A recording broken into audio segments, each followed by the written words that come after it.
Extend the bro. Extend the person.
All medias.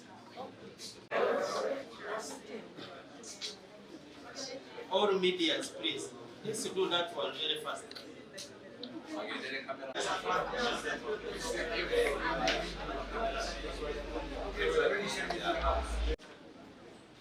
Jamani yote walimu akati.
application for review is not yet filed and therefore anticipatory at this point in time.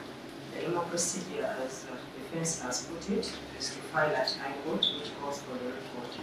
They have, however, indicated that.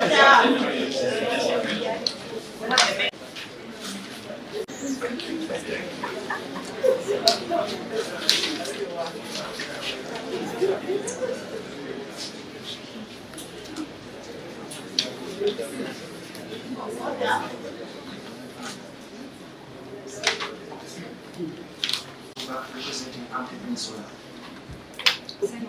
Subuga.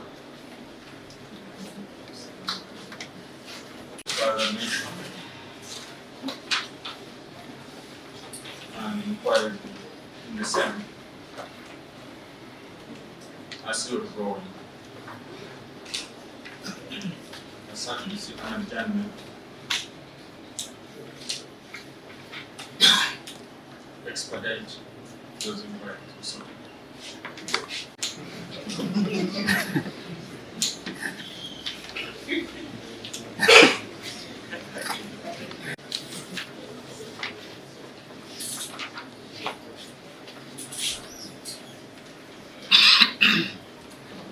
All the accused persons are further remanded, same date, 30th April, for mention.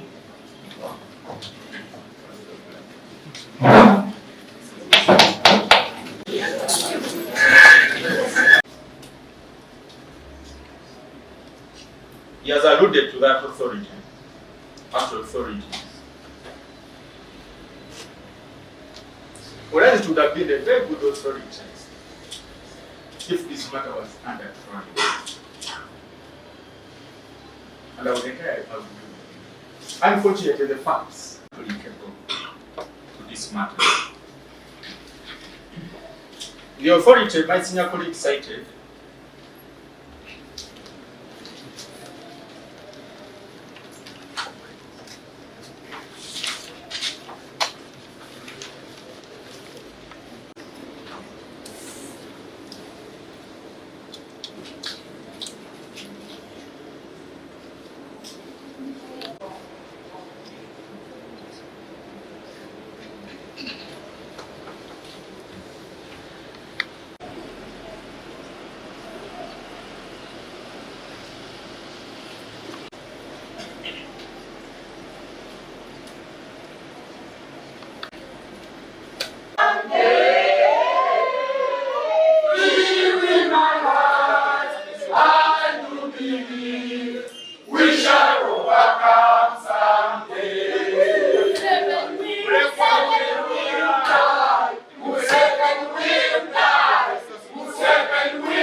Dawa ya mbuliko.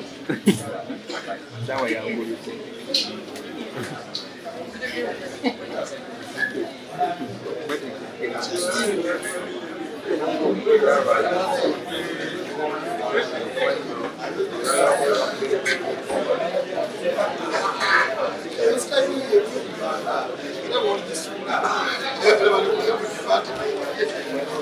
State yateekamu okusaba kwayo ng'egamba nti eyagala kooti egiwe order egikkiriza okusumulula amasimu ga Dr. Kizza Besigye n'ag'Obedi Lutale mbu baggyemu obujulizi bwe baagala. Application eyo teyawulirwa luli lwe bagiteekayo ne tukomawo olwaleero ewulirwe. Era twabagamba nti muleete omusajja Benedict Odiek eyasweyalinga affidavit ng'agamba y'omu ku banoonyereza abapoliisi. Tumubuuze ebibuuzo atunnyonnyole ki kyayagala mu masimu ago butya bwe bagako n'ebirala bye sijja kwogera wano. Tulina ffe ebibuuzo byaffe bye twagala omubuuza. Kiki kitwewunyisiza okutuuka wano nga state bano ba prosecutor baga nti ffe twagala ebibuuzo ebyo babimulize mu kamera eri nga banamawulire tebaliwo nga ne public teriwo, tugende mu chambers tukwate n'enzigi tuziggalewo bateekeko ne kufulu twesibire eyo tumubuulize eyo mu nzikiza ebibeeyo public ereme bimanya. Ekyo kitwewunyisizza nnyo ne twebuuza kiki kye bakweka bw'abanga ddala ayogera mazima nga byayagala bya bujulizi ddala obugamba nti bwaleeta mu kooti lwaki ayagala tugende twekweke.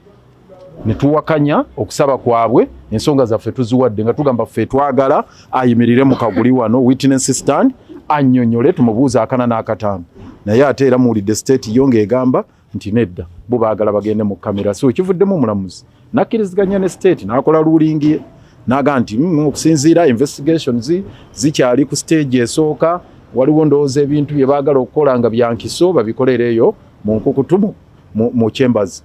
Ffe kituwakanyizza tugamba nti bw'obanga osazeewo eno kooti waliyo ate kooti ezisingako twagala kweyongerayo mu kooti kino tukiwakanye mu nkola gye bayita eya revision. Kooti eyawaggulu High Court erina obuyinza obwetegereza mu biragiro byonna kooti eno eyawansi byewa ne baako bwebisalawo oba ebikyusaamu oba ebimenyawo oba ebikkiriza. Kati ekyo ffe kyetusabye naye state era n'ekiwakanya lwero tuli basanyufu final omulamuzi akkiriziganyiza naffe n'aga nti ayimirize ebyokugenda maaso ne cross examination oba okubuuza mukulu Benedict Odiek mu kamera oba mu chambers okutuusa nga tumaliriza okugenda okujulira kwaffe mu High Court. Era omusango ne gwongezebwayo ennaku za mwezi 3 omwezi ogwokuna okujja no mention okulaba nga we tutuuse. So kati ffe tugenda maaso n'okukola enteekateeka yaffe okuva olwaleero okulaba nga tuteekayo okujulira kwaffe. Kankuyita kujulira ne mu mateeka tekuba appeal ne mu Luganda kwe kujulira tuteekayo kujulira kwaffe ku kusalawo okugamba nti Odiek Benedict bagenda tulina mu cross examiningira mu kamera oba open court mu nkukutu nti tugenda tetukikkiriza era ekyo tukiwakanya ne sekuwakanya. Twagala kiragiro kya kooti eya High Court egamba nti tumuteeke mu lujjudde wano mu kooti nga amawulire weegali nga abantu bonna we bali ebibuuzo bimubuuzibwawo kubanga state ye yatandika dde ebintu bino era n'egenda ng'egira ebintu byejweteka ku Dr. Besigye kubaka twebuuza yo lwaki state yennyini eyatandika okufulumya ebintuntu ebitalina mutwe n'amagulu nefulumya bu audio negamba muwulirize simanya Besigye wuuna alamuze emmundu simanya Besigye wuuna agenzaako okunoonya esente Sweden Greece eziwundo simanya luddawa ne batandika okuteekayo obuloboozi obwo bagezeeko okuprejudicinga case.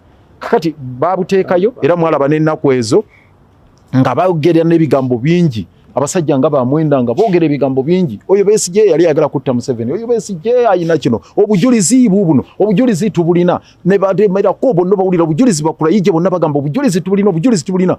Kati mukweka bwaki muluteeke wano mu lujjudde bw'aba Odieka abulina jangu wano yimirire mu kaguli tugende tukubuuze kataano ku bibuuzo lwaki otayagala bagende mu nkukutu. So ekyo tugenda kulemerako era tugenda kooti eya waggulu. State government muzanya bukodyo okudiringa ibyo situjja kubiddamu kubanga ffe twagala obwenkanyi. Omanyi ennaku Dr. Besigye n'Obedi Lutaleze bamaze mu kkomera babakwatanga 16 November omwaka oguwedde ne babatwala mu Joint Court Martial ne tuguba ne tulwana olutalo Sematalo ne tuluwangula ng'ennaku z'omwezi 3 mu January. Ate era ne bajemera ebiragiro bya gundi nga bazanya jangu nkwekule bya Supreme Court ne balwawo okuleeta Dr. Kizza Besigye wa bagambye nti investigations bakalizitandika. So babanga wakwata Dr. Besigye ng'ennaku z'omwezi 16 omwezi ogwe-12 kaka tuli wano mwezi gwa kuna totandikanga ku investigation otandika butandisa ogamba oti anti-effective delays. Ani yabalemesa okuteeka ya application eno omwaka oguwedde? Ani yabagaana okuleeta omusango gino mu kooti wano mu kooti ya bulijjo ne baddeyo mu kooti Martial mu Kangaroo Court. So ebyo byonna bya butaliimu bya kuteekawo bintu ebitalina mutwe n'amagulu kwagalako obuddiisa bannayuganda. Naye ffe tugenda kugenda mu maaso n'okufaafaagana nabo mu mateeka tugenda kufaafaagana okutuusa nga Dr. Besigye n'Obedi Lutale bafunye obwenkanya tubakakasa tetugenda kussamuka tetugenda kussamu oyo tugenda kufaafaagana nabo. Thank you.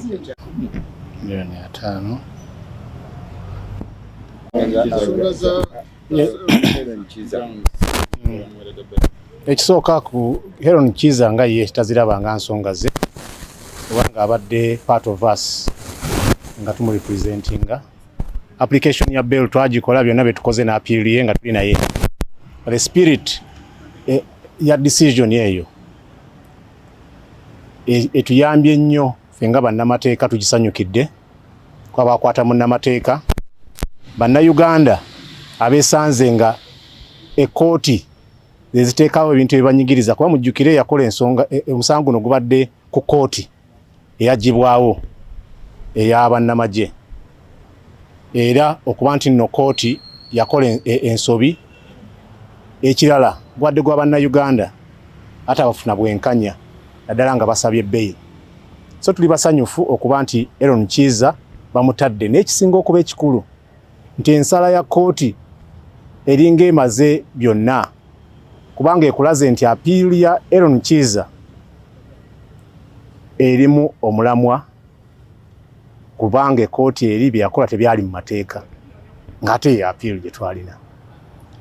Kyesinza otuyamba nti etuwadde essuubi nti mu application za bail zonna ze twataddeyo oba ze twateekayo ez'abantu abaali basibiddwa kooti y'abannamagye tufunye president oba ensala ya kooti we tugenda okwesigama okulaba nti nabo bava mu makooti.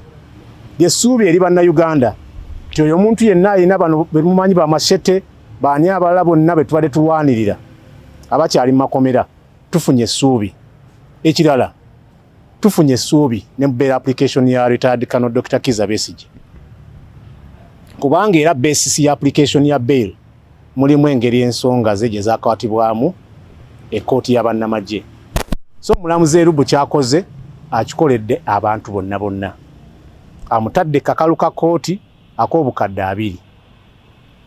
2 ne bali abamweyimiridde obukadde 5 obutali bwa buliwo. N'amugamba nti passport yagiteeke wa registrar agendengayo buli Monday bw'aba nga reportinge buli Monday.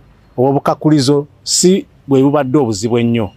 Tufunyemu obuzibu butono ku ky'obukadde 2 kubanga obukadde obw2 Aaron Kiiza ayinza okubanga abusobola era abusobola kubanga tubusasudde kati wenjogerera naye oli omulala president eyo okuba nti omuntu bakusasuza obukadde 2 ku Liberty gy'osimbuliza mu kooti gye bagamba nteri mu mateeka abamu bayinza obutabusobola. So tusanyuse kubanga tewali price ya Liberty era tugenze mu maaso n'ozisasula niyo kusasula kitegeezezza nti ekyo tetukirabye nti nno si kituufu era tugenda kikwata ku lwakyo n'ebirala byonna tubisanyukidde era twebaza Justice Erubu kubanga tulowooza ensala gyawadde eyongedde okuwa essuubi bannayuganda nti ekooti zazzeemu okubeera nga zisala ensonga ezirimu ebyobufuzi nga zisalira mu mazima kuba bannayuganda essuubi lyali lyabaggwamu. Supreme Court bwe yasala ku General Court March essuubi netandika okukomawo naye engeri ensonga gyakwatibwamu gavumenti essuubi ne libula kati eno yemu ku decision. Ate bino tubikola ku lw'abantu, kooti zikola ku lw'abantu. Buli kooti weevaayo nekola decision ng'ekoleddwa ku lw'obulungi bw'abantu. Naffe bannamateeka bangi bati bakyajja mu misango gyaffe kubanga eno yali ataaku bannamateeka obadde olaba nti era singa oweetegereza twaba bangi mu masango gino gye Dr. Kizza Besigye ne Aaron nyennyini kati entiisa engenderere eri bannamateeka singa Aaron Kiiza tebamuwadde bail badde jja kusigalawo naye ekendedde kiwaki bannamateeka basanyufu bannabyabufuzi kuba gwalimu ebyobufuzi balina okuba abasanyufu ni naddala bannayuganda balina okuba abasanyufu kuba bafunye president egenda okweyambisibwa nga basaba okweyimirira kakalo ka kooti. Bulijjo byonna state byeyambisa bibadde mu musango ogwo nti ate abamweyimiridde bali mu mbeera eno kati eno twasembayo okulaba ensala efaanana bweti ku Justice omugenzi kati Lugayizi gye tubaddeko byonna twalina Dr. Kizza Besigye. Lwaki nkyogerako nti omusango gwa Dr. Kizza Besigye twali tumusabira bail 2001 guze gwe tweyambisa nga bannamateeka era guyambye bangi okuteebwa abayina n'abatalina abayina attention n'abatalina kati decision y'Erubu musango gwa Aaron Kiiza attention gye twagitaddeko egenda kweyambisibwa abalala bonna n'abatalina attention ne principles zajjeeyo bulungi mu page zino bazibadde 33 zigenda kuyamba n'oli atalina mwasirizi okuteebwa kakalu ka kooti kuba asanguddewo abalamuzi abamu bebadde beeyambisa okumma abantu bail, especially omuntu nga convict. Issue agirambuludde bulungi nti naye omuntu gwe bamaze okusalira omusango newankubadde presumption ya innocent seba eveddewo asobola naye okweyimirirwa. Ekyo kibadde kirumira naye akirambuludde bulungi.